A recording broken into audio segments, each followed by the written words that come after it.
हा ध्यानात राहू द्या. मनाच्या सहाय्यानं केलेलं म्हणजे हे मन कृत, जीवानं केलेलं मन कृत असणार अहम आणि मम. आणि ईश्वरानं कोणाच्या सहाय्यानं केलं? मायेच्या सहाय्याने केलं. ध्यानात ठेवा.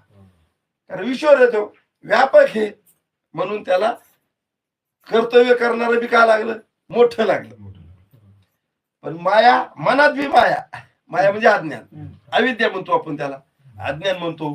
कारण ते मनापुरतं आलं म्हणून काय त्याला नाव वापरले आहे ना, शब्दाची योजना केली. पण ईश्वरानं काय केलं? माया कृत हे ईश्वर निर्माण केलं. ध्यानात ठेवा. कल्पितच आहे, पण ते बी काय आहे? ईश्वरानं केलं असलं तरी असं समजू नका, कारण त्याचं कारण कोण?